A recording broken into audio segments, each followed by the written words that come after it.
Bonjour à tous, on est de retour pour une vidéo Non, on arrête avec cette chanson, surtout qu'à mon avis, je vais me la taper pendant un mois et que je vais plus en pouvoir. Pour l'instant, je ne l'ai pas encore entendue. Merci mon Dieu. Très jolie chanson, hein, mais un classique de chanson japonaise quand il y a les sakura qui viennent. Bref, on va parler encore de cerisier en fleurs. La semaine dernière, je vous avais fait une vidéo sur les cerisiers en fleurs sur Kyoto, avec des spots, on va dire des spots faciles d'accès pour les touristes. On continue en mode facile d'accès pour les touristes, mais cette fois-ci, on va élargir. On va partir du principe que vous partez 2 semaines pour le Japon et que vous allez faire la Trinité classique, Kyoto, Tokyo, Osaka, bien sûr le Kansai avec Nara, et aller à Hiroshima. Alors souvent, maintenant dans le parcours des gens, j'ai remarqué que Hiroshima a été zappé pour aller plutôt à Kanazawa. Il y a un peu un combat entre les deux, mais on va choisir le parcours Hiroshima, qui était vraiment le parcours classique, hein, Tokyo, Kyoto, Hiroshima, puis tourner autour de Kyoto. Souvent, c'est ce qu'on fait lors d'un premier voyage au Japon. Bref, je vais vous donner des spots, encore une fois, qui sont sympas à faire en tant que touriste. C'est pas des spots super cachés, parce que vous n'avez pas le temps, quand vous venez 2 semaines, d'aller à la chasse au sakura, mais si vous voulez vraiment des spots magnifiques, il y en a qui sont perdus un peu au milieu de nulle part, ou même parfois qui ne sont pas perdus, mais il faut juste un petit peu s'éloigner.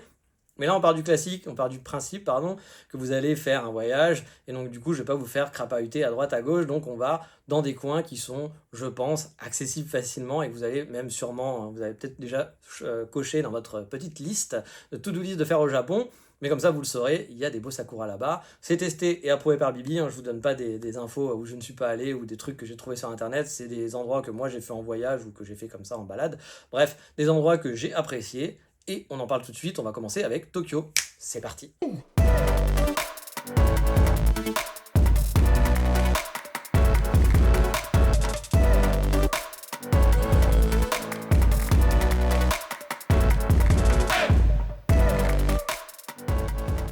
Et sur Tokyo, il y a 4 spots que je vais recommander. Il y en a beaucoup, hein, il y a des parcs, etc. Encore une fois, si vous allez en banlieue, à Setagaya, moi j'ai fait des super balades le long de petites rivières avec des très beaux sakuras et tout, mais ça je vais pas vous en parler parce que je pense que vous n'aurez pas le temps de le faire en tant que touriste.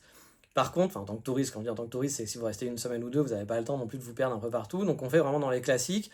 Et je pense qu'un des premiers classiques, c'est Nakameguro. Nakameguro, c'est un quartier qui est très animé, qui est un peu hipster, avec pas mal de cafés, de restaurants, des petites boutiques, etc. Et il y a une petite rivière qui traverse un peu Nakameguro et qui est très chouette en termes de sakura. Alors il y a beaucoup de gens, hein, parce qu'il y a beaucoup de japonais. Le soir, c'est illuminé, mais c'est la bataille, hein, Sangokai.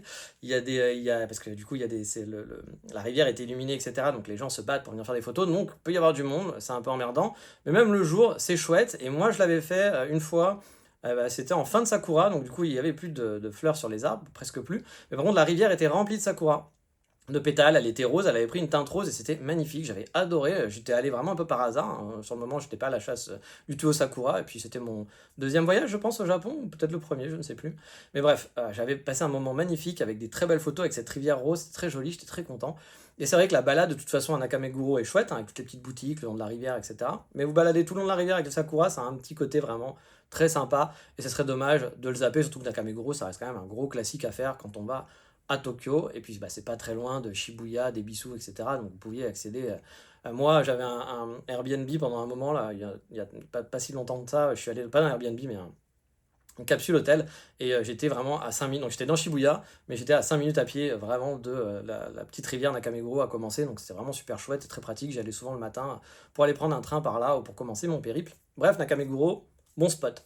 Un autre spot qui est vraiment très très beau, et là j'avais adoré, et je l'avais pas fait lors de mon premier voyage, et je crois que je l'ai fait, je sais plus si je l'ai fait à mon deuxième voyage ou si je l'ai fait après en vivant au Japon, mais je m'étais dit c'est dommage de ne pas l'avoir fait avant. C'est le grand parc de Shinjuku. Vous allez voir le Shinjuku Gyoen, c'est un grand parc qui est payant, donc là il faut bien sûr faut sortir un petit peu la monnaie, mais j'avoue moi je m'étais dit ah oui, faire un parc payant, j'ai déjà fait des parcs, payer pour un parc, non merci.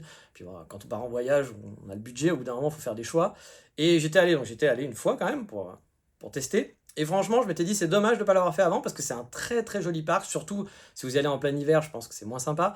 Mais si vous y allez, du coup, pendant la floraison, pendant les sakuras et pendant le printemps, c'est très très beau. En plus, vous avez l'ambiance de la ville avec les grandes tours de Shinjuku qui sont en fond. Et le parc est très grand.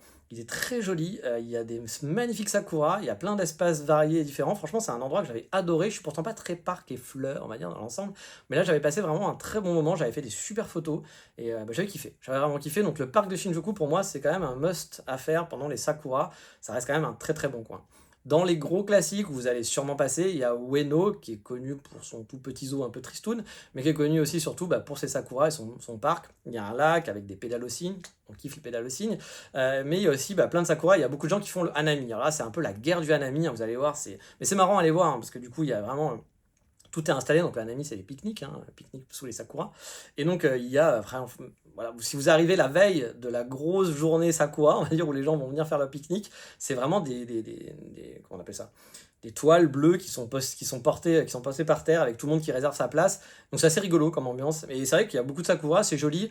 C'est pas le spot que j'ai préféré en toute honnêteté en termes de sakura, vraiment. Mais vous allez passer par Ueno, forcément, parce que vous allez aller à Akihabara, vous allez aller à d'autres endroits, etc. Donc à un moment donné, vous allez passer par Ueno. Moi, Ueno, je suis pas un grand fan. Voilà, toute cette partie-là de Tokyo n'est pas mon endroit. Par exemple, c'est pas très loin aussi j'ai oublié le nom, mais le grand temple pour les Français, que les Français adorent, là, c'est un quartier Asakusa, voilà, que je n'aime pas beaucoup, moi personnellement, mais voilà, qui est à faire en tant que touriste, et donc Ueno est à côté, donc vous allez forcément y passer, et justement, c'est le bon moment pour regarder voilà, les sakura, et c'est joli, puis il y a l'ambiance du hanami aussi, qui fait que c'est marrant, mais c'est pas pour moi le spot idéal, mais ça reste quand même un spot où il faut passer, c'est un passage, on va dire, obligé pendant les vacances, vous allez y aller. Et mon dernier spot, mon quatrième, qui est aussi un très gros classique, hein, c'est autour du Palais Impérial. Le Palais Impérial, moi je l'ai fait en tant que touriste la première fois, j'avais bien aimé, j'y suis jamais retourné parce que c'est vraiment un truc de, on va dire, touriste, je pense. Mais ça reste chouette. C'est-à-dire que c'est quand même un grand espace avec vous avez la grande gare de Tokyo qui est pas très loin, plein de buildings, là, avec tout le quartier de Ginza et autres qui est pas très loin aussi. Donc il y a une ambiance un peu spéciale. Et c'est vrai qu'il y a toute une petite rivière sur les douves finalement du Palais Impérial. Et là, c'est le coin photo où vous pouvez faire en plus du bateau. Alors je suppute que vu que c'est un coin quand même très spot Instagram, il y a du monde. Et il y a du monde qui veut faire du bateau pour faire ses petits selfies sur la rivière. Mais c'est quand même joli. Il y a quand même plein de sakura. Et puis ça reste quand même un endroit à visiter quand on est à Tokyo. Donc forcément, il est à mettre sur la liste. Donc voilà pour les principales, pour moi, spots de Tokyo qui sont encore une fois accessibles facilement, hein. Je sais qu'il y a des spots qui sont beaucoup plus sympas en termes de sakura, mais que vous allez caser, on va dire, dans votre voyage. Mais n'hésitez pas, s'il y en a d'autres voilà, que vous connaissez, genre à Ikebukuro ou à Shibuya, il y a un endroit spécial où vous avez adoré les sakura, etc. N'hésitez pas à partager en commentaire avec les autres, parce que ça pourra les aider aussi dans leur voyage. Et je ne suis pas Dieu le Père, je ne connais pas tout par cœur, donc bien sûr, n'hésitez pas à donner vos astuces, vous aussi. Mais maintenant, on s'en va de Tokyo, on prend le Shinkansen, on va direction Kansai pour voir d'autres spots que Kyoto dans le Kansai, parce que oui, il y a des spots très sympas dans le Kansai. Encore une fois, le Kansai, pour ceux qui ne savent pas, c'est la région Kyoto, Osaka, Nara, Kobe.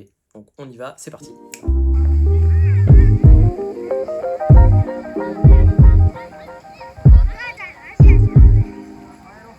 Et pour le Kansai, j'ai aussi 4 spots, et oui, on reste toujours sur le nombre 4, le nombre magique. Et on va commencer par un spot peut-être qui là, je m'éloigne un petit peu du côté classique touriste, parce que c'est vrai que si vous restez 2 semaines, c'est faisable, mais souvent, on n'y va pas, parce que oui, quand on est dans le Kansai, entre Nara, Kyoto, Kobe, Osaka, c'est difficile de caser autre chose. Mais moi, c'est un coin que j'ai toujours fait en voyage. Vraiment, les 2 fois où j'ai fait mes 2 gros voyages, j'y suis allé. Moi, je restais un petit peu plus que 2 semaines aussi, mais c'est sur le lac Biwa, c'est le château d'Ikone, qui est un des rares châteaux encore en état d'époque, on va dire. Et moi, c'est un endroit que j'aime beaucoup, surtout pour les sakura. Donc, c'est une petite ville, hein, vraiment. C'est à 50 minutes de train de Kyoto. Avec le JR Pass, du coup, vous payez pas. Vous pouvez prendre une ligne JR et c'est à 50 minutes. C'est entre Nagoya et Kyoto. Donc, pour ceux qui feraient un stop à Nagoya, vous pouvez faire un stop à Ikone. Ikone et Omiyachiman. Omiyachiman, c'est 2 stations avant, c'est une autre ville. Et les deux peuvent se faire dans la journée. Un peu en rushant, mais ça se fait. Le matin, Omiyachiman, l'après-midi, Ikone, par exemple. Et franchement, pour les sakura, c'est super beau. Omiyachiman, c'est une petite rivière avec plein de vieilles maisons, tout petit, un petit cours d'eau avec plein de vieilles maisons, etc. C'est super bucolique, avec des gens qui font du canoë sur la petite rivière, les sakura tout autour. C'est vraiment super beau. On y reste quelques heures seulement, si vous voulez le rusher. Après, vous pouvez rester plus longtemps, bien sûr, mais c'est vraiment très très joli. Et pour moi, si vous voulez sortir du classique dans le Kansai, sans aller trop loin, sans aller vous perdre, Ikone Omiyachiman, c'est franchement un très très beau souvenir de voyage, moi j'ai adoré. Et le château d'Ikone, donc le parc est payant, enfin le château est payant, vous allez rentrer dans le château, et là, franchement, alors ça a peut-être changé depuis, parce que je suis pas allé depuis très très longtemps, mais moi en voyage, il y avait personne, mais vraiment personne, à part quelques touristes locaux ou quelques écoles. Et du coup, dans le parc, tout le monde reste autour en gros du château, puis après, il y a le parc derrière, et vous pouvez faire tout le tour du château et des douves. Et c'est super beau, il y avait des sakuras magnifiques et je m'étais dit le lieu est superbe pour faire un hanami. Je pense qu'on peut faire un hanami dans le château. À mon avis, je vois pas ce qui interdirait, il faut juste payer, mais je pense que c'est possible. La plupart des gens faisaient des hanamis autour du château. Là, c'est joli aussi, mais c'est vraiment dans le château que c'est beau. Le parc du château, alors c'est pas un parc un super parc de château avec des fleurs et des machins et tout, mais c'est juste que voilà, l'ambiance avec le château, vous avez le grand lac derrière, et vous avez les sakuras tout autour, il y a beaucoup de sakuras, et puis il n'y avait pas grand monde, c'est vraiment la petite balade sous les cerisiers en fleurs, et vraiment c'est très très beau, moi j'ai adoré, donc Ikone Omiyachiman, si vous pouvez le caser, c'est compliqué, hein, mais si vous pouvez le caser dans une balade de 2 semaines, franchement, ça vaut le coup, ça vaut peut-être même presque le coup, je dirais. Après, c'est des choix, hein, mais de se faire, si vous avez fait 2 jours à Osaka, alors je sais que les gens comme Osaka vont crier dessus, mais moi je ferai une journée à Osaka et j'irai une journée à Ikone au Miyachiman, surtout en mode vacances, surtout en mode cerisier en fleurs, parce que là vous allez en avoir plein les yeux et franchement, c'est une balade qui est accessible et qui est sympa. Autre balade dans le Kansai qui est accessible et où vous allez pas forcément aller parce que les gens ils vont pas toujours, mais ça reste quand même un point d'intérêt qui est quand même très très haut dans les demandes, c'est Nara. Et Nara, oui, je le conseille fortement pendant les Sakura. Le parc de Nara est magnifique, il y a énormément de Sakura, il y a plein de daims en liberté avec l'ambiance, donc des daims en liberté, des Sakura, il y a les temples, il y a le Grand Bouddha, c'est très très chouette, il y a un café que j'adore, j'en ai déjà parlé plein de fois, bref. Nara, dans la partie, on va dire, touristique, bon point, vous ne serez pas déçus. Il y a du monde à Nara, mais vu que c'est un grand parc, vous n'êtes pas non plus les uns collés les uns sur les autres. Ça fait très touriste, hein, du coup, hein, parce que c'est vrai qu'il y a des touristes partout qui font des photos avec les daims, puis c'est la folie. Mais ça va, par exemple, c'est moins prenant que Shinjuku, Shibuya ou que Mizudera à Kyoto, je trouve. Donc ça reste quand même respirable. Et franchement, le lieu est très très beau. J'ai fait des photos super belles en termes de sakura. Et chaque année, j'ai envie d'aller à Nara pour les sakura, même si j'y suis allé à chaque fois. Enfin, j'y vais peut-être pas chaque année, mais quasiment. Mais chaque année, j'ai quand même envie de passer un moment. Et puis, bah, j'ai pas beaucoup de temps libre, hein, je travaille. Donc, il y a que certains moments où je peux y aller. Il faut faire des choix, pareil, pour les sakura. Je suis obligé de choisir mes spots. Et Nara, franchement, à chaque fois, j'ai envie parce que ça reste une valeur sûre. Une vraie valeur sûre pour kiffer, pour faire sa petite balade sous les sakuras, et puis voilà, avoir la petite ambiance temple, les daims, c'est rigolo. Bref, c'est le tableau qui est assez cool. Donc ça, c'est le deuxième. Le troisième, le troisième et quatrième, c'est là, sur le Kansai, je vous ai mis Osaka à part, mais c'est des trucs qui sont pour ceux qui veulent vraiment kiffer le sakura, qui vont sacrifier un peu du voyage traditionnel de leurs 2 semaines au Japon. Donc là, on va aller à Yoshino. Donc Yoshino, c'est une montagne qui est dans la préfecture de Nara. Et là, c'est sublime. C'est vraiment sublime. C'est une montagne au sakura. Donc vous avez des milliers de sakura, vous pouvez prendre un petit téléphérique. C'est un peu chiant pour y aller. Faut quand même prendre des trains, faire des changements suivant où vous êtes et tout, etc. Ça demande un peu une préparation, c'est pas non plus impossible, mais c'est une petite expédition, voilà. C'est pas aussi simple que d'aller à Nara, que d'aller à Osaka, d'aller à Kobe, etc. Mais par contre, c'est juste sublime. Vraiment, c'est un endroit sublime pour les sakura. Mais là, j'avoue, ça fait quand même une grosse journée qu'il va falloir sacrifier. Puis encore une fois, avec 2 semaines, vous n'allez pas pouvoir tout faire. Donc voilà, s'il y a une journée dans le Kansai que vous voulez sacrifier, vous allez avoir le choix entre ces différentes options. Je pense même que Nara fait partie des options à sacrifier. Pour un premier voyage, j'irais plus à Nara quand même, parce qu'il y a quand même le côté un peu plus. Voilà, il y a tout. Voilà, Nara, il y a tout. Il y a les daims, il y a les sakuras, il y a les temples, les bouddhas, etc. Tout ce que vous voulez, donc c'est tout. Yoshino, c'est vraiment une montagne sakura, c'est magnifique, mais c'est plus expédition, c'est plus compliqué, donc ça serait plus pour un deuxième voyage que je le dirais. Mais par contre, c'est vrai que c'est un vrai bon gros spot à Sakura qui est magnifique. Il y a un autre spot à Sakura qui là est pas du tout touristique, il est plus local, il y a du monde, mais c'est local. C'est entre Kobe et Osaka, et Kyoto si vous voulez, c'est Shukugawa. Donc Shukugawa qui est une banlieue de Kobe ou d'Osaka, je dirais plutôt de Kobe quand même que d'Osaka. Donc une petite ville de banlieue qui est très chouette, très sympathique, il n'y a rien d'extraordinaire, hein, c'est pas un truc hyper touristique, mais il y a une petite rivière là aussi qui se jette jusqu'à la mer et que vous pouvez suivre, vous pouvez marcher le long pendant, je sais pas, 30 bonnes minutes, 40 minutes, je ne sais pas. Vous pouvez marcher dans cette rivière et là il y a énormément de cerisiers en fleurs, il y a des trains, parce qu'il y a des passerelles en fait qui traversent, vous êtes un peu en contrebas dans cette rivière, il y a des passerelles de train qui traversent donc les cerisiers en fleurs, il y a des photos qui sont magnifiques à faire, je vous ai posté une ou deux photos si je les ai retrouvées, moi j'adore, j'ai vraiment adoré, je suis allé 2 fois ou 3 fois avec des amis, c'est vraiment local, donc là en voyage ça sera forcément un peu plus compliqué, mais si vous avez prévu de faire une journée à Kobe, peut-être de réduire un peu Kobe et puis de faire voilà 2 heures, 3 heures à Shukugawa, vous faites la matinée à Shukugawa, puis après vous faites l'après-midi à Kobe. Une après-midi à Kobe, ça sera un peu court quand même, hein, je dois l'avouer. Mais si vous êtes vraiment fan de Sakura, que vous voulez voir ce spot, que les photos vous ont plu, bah voilà, ça reste une option que je vous partage. Je voulais faire un petit peu de mix quand même, faire un truc très pour les voyageurs, puis vous donner quand même quelques options pour ceux qui sont un peu plus aventureux ou qui ont envie de sortir un petit peu, on va dire, du classique tout en le casant dans leur parcours. Donc voilà pour les quatre petits trajets pour le Kansai. On reste dans le Kansai, on va continuer avec Osaka et après on finira sur Hiroshima. Bref, on est parti pour Osaka.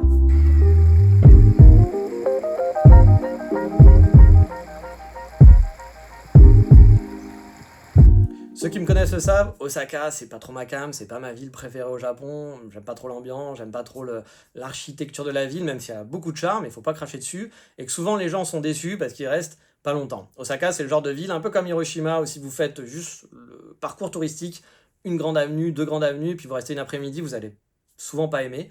Osaka, c'est plus une ville qui se vide de l'intérieur, où on va aller farfouiller, on va aller dans les petites ruelles, on va plus sentir la ville. Bon, même moi en faisant ça, j'avoue, je suis pas un fan de la ville, mais il y a des gens qui adorent, ça dépend vraiment de voilà, son feeling. Moi, j'avoue, c'est pas ma ville préférée. Mais cependant, je vais souvent à Osaka, parce qu'il y a des trucs que j'aime bien quand même là-bas en ville, et puis qu'elle change beaucoup de Kyoto, c'est une ville très différente. Et je vous dis pas de pas y aller, au contraire, Osaka, c'est une ville qui peut avoir son charme, ça va dépendre vraiment de vos attentes. Et sur Osaka, bah, j'ai pas tant de spots que ça qui sont liés au tourisme et au sakura, mais il y en a quand même deux qui peuvent être quand même faits. Il y en a un, c'est un gros classique, et je pense que quand on va à Osaka, c'est dommage de pas le faire, c'est le château d'Osaka, qui est franchement très très beau, surtout le parc. Quand je vous dis château, ne faites pas forcément l'intérieur, sauf si vous aimez les musées, parce que l'intérieur, vous risquez d'avoir une petite claque, parce qu'on voit un vieux château vraiment super beau, machin, etc. Puis quand on rentre dans le château, on a l'impression d'être dans un musée d'art moderne, tout bétonné, avec des gros ascenseurs et tout. C'est pas du tout un ambiance château, quoi. Là, on n'est plus dans le château. Quand on est dedans, on n'est plus dedans, vraiment. On n'a plus l'impression d'être dans le château. Par contre, tout autour, le parc est vraiment très très chouette pour flâner. Il est grand en plus. Il y a une vue qui est assez sympa, un peu comme le jardin impérial finalement à Tokyo. Et il y a pas mal de sakura aussi tout le long.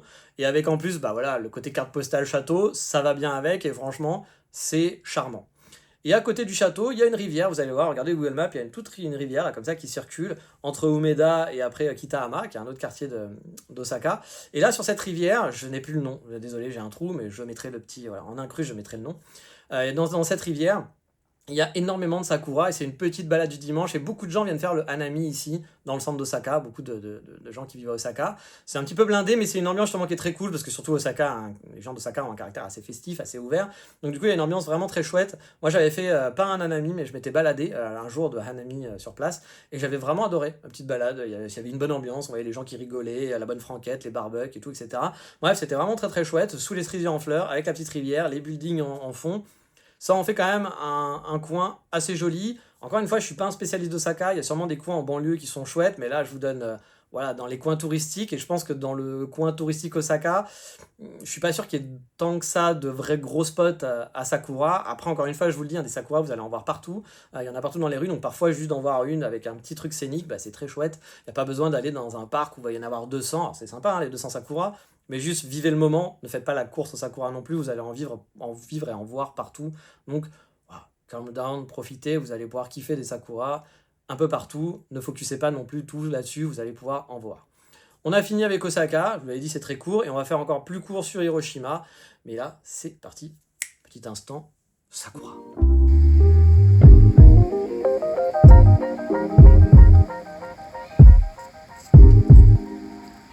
Et sur Hiroshima, moi j'ai un classique, hein, qui est un vrai classique de voyage, hein, c'est Miyajima. Vous savez, c'est l'île avec le tori qui est immergé dans l'eau, etc. Franchement, Miyajima pendant les sakura, moi j'ai adoré. Toujours pareil, hein, c'est le combo. Vous avez des daims, vous avez les sakura, vous avez la pagode, vous avez les vieilles maisons, etc. Ça monte, ça descend, et des petites collines. Vous avez la mer. L'ambiance est magique. Voilà, l'ambiance est magique et c'est vrai que souvent, quand j'ai des gens qui partent en voyage, qui me disent «Ah, on va rester 2 heures à Miyajima», je trouve ça un peu dommage voilà, de rester 2-3 heures parce que moi, Miyajima, franchement, à chaque fois que j'y suis allé, bon, j'avais plus de temps aussi, hein, c'est ça aussi qui m'a permis de faire ça, mais moi, je suis toujours resté 2 jours à Miyajima. Et après, à Hiroshima, c'est-à-dire que c'était pas 2 jours Hiroshima-Miyajima, c'était 2 jours sur Miyajima et je gardais une journée à Hiroshima, en gros, en moyenne, c'était à peu près ça. Et Miyajima, ouais, c'est un endroit que j'adore parce que vraiment, c'est un endroit où tu flânes. Où tu prends ton temps, où tu te balades, voilà, t'es tranquille, t'es pépouze. 2 jours, c'est peut-être too much, surtout quand vous revenez 2 semaines, mais faites-vous au moins, si vous pouvez vous faire une journée à Miyajima, par exemple, vous faites une journée à Miyajima, puis une demi-journée à Hiroshima, vous pouvez faire une journée complète à Hiroshima, hein, il y a plein de choses à faire à Hiroshima, attention, c'est pas ce que je suis en train de dire, mais c'est vrai qu'à choisir, moi, si j'avais par exemple un planning serré, que je me dis, bon, j'ai un jour pour Hiroshima et Miyajima, bon, bah, je ferai une demi et une demi-journée, forcément.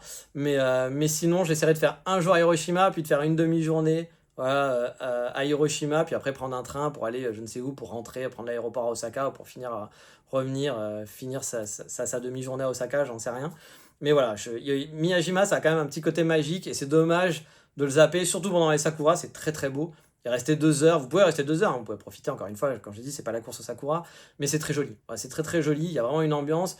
À choisir même entre Nara et Miyajima, je choisirais plus Miyajima si je devais passer une grosse journée. Voilà, si j'ai un choix, que mon planning est très serré, j'ai Nara ou ou Miyajima et que je dois placer ma journée, je la placerai plus sur Miyajima que sur Nara, mais ça après, bon, c'est vraiment un choix. Nara, il y a plus ce côté grands espaces, parc, il y a plein de petits temples. Miyajima, c'est plus concentré, effectivement. Puis bah, Nara, ça se fait facilement d'Osaka, de Kyoto, alors que bah, là, vous êtes vraiment lié à Hiroshima, sûrement en vacances. Mais ouais, honnêtement, je pense que je préfère Miyajima, l'ambiance est plus chouette et plus sympa, et les daims sont moins racailles aussi, ça il faut le savoir, parce que les daims à Nara sont un peu plus... n'ayez pas peur, hein, mais ils sont un peu plus à avoir de la bouffe, alors que les daims à Miyajima, ils sont un peu plus... Alors ça a peut-être changé, ça fait longtemps que je suis pas allé, mais ils étaient un peu plus à la fraîche que ceux de Nara. Mais bref, les Sakura, de toute façon, pour conclure, hein, comme je vous l'ai dit, vous en verrez partout. Encore une fois, c'est pas mathématique, donc ne soyez pas déçus si vous venez au Japon et puis que vous avez un petit décalage et qu'effectivement bah, les sakuras sont finis. Vous avez vu sur la carte aussi, les dates sont différentes, suivant on est au nord, au sud, etc. Les dates sont pas les mêmes, donc peut-être que le planning va être totalement foiré, vous avez mal calculé, vous avez tout décalé. Mais encore une fois, il y a tellement de trucs beaux au Japon que si vous voyez pas des cerisiers en fleurs, bien sûr c'est dommage, on y vient aussi pour ça. Mais ne vous mettez pas cette pression de devoir les cerisiers, vous allez voir des endroits magnifiques. Il y aura d'autres fleurs, il y aura, vous savez, des fleurs, il y en a partout, des arbres avec des arbres fleuris, il y a plein de saisons. Bref, vous allez pouvoir kiffer. Si vous arrivez en avance, vous avez les pruniers aussi, par exemple, pour profiter. Bref, il y a toujours un truc à faire au Japon, donc ne vous inquiétez pas, parce que je vois souvent des gens qui sont très stressés sur les sakuras. Si vous les voyez, tant mieux, c'est super. Si vous les voyez pas, c'est pas grave, vous allez kiffer et c'est le principal. Bref, on a fini pour cette petite partie Sakura, parce que là maintenant, je pense que quand cette vidéo va être postée, je l'enregistre un peu à l'avance, ils seront déjà bien là, ils seront bien présents. Donc bon, si vous en voulez d'autres et que vous voulez par exemple pour l'année prochaine des spots un petit peu plus cachés, des spots voilà un peu plus on part à l'aventure sur les Sakura. Encore une fois, je vais pas vous parler de spots que je connais pas, c'est un peu mon truc, je vais pas vous parler de trucs que j'ai jamais fait parce que vous avez le Lucky Planet, vous avez d'autres gens, il y a des gens qui le font, moi je ferai pas ça. Moi je vous parle de trucs que j'ai testés, mais j'ai testé d'autres endroits qui sont un peu plus underground, on va dire, des trucs où on va pas forcément en vacances, mais qui peuvent être très beaux. Donc si vous voulez une prochaine vidéo, alors, on fera pas une troisième dans la foulée, mais il y aura pas de problème, je ferai ça avec plaisir. Comme d'habitude, si vous avez aimé les vidéos, le petit pouce qui vient bien vers le haut, on s'abonne, on partage, on commente, ça fait marcher l'algo et ça fait plaisir à Bibi. Bref, on va s'arrêter là, on essaye de ne pas faire trop long. Profitez des cerisiers en fleurs, moi je vais essayer d'en profiter un peu. Si j'ai un peu de chance, je vous ferai une petite vidéo en mode quelque part en cerisier, on verra si j'ai le temps. Mais en tout cas, c'est sûr que je vais profiter de cette période qui est quand même assez agréable. Sur ce, je vous dis comme d'habitude, ciao, bye bye, matane.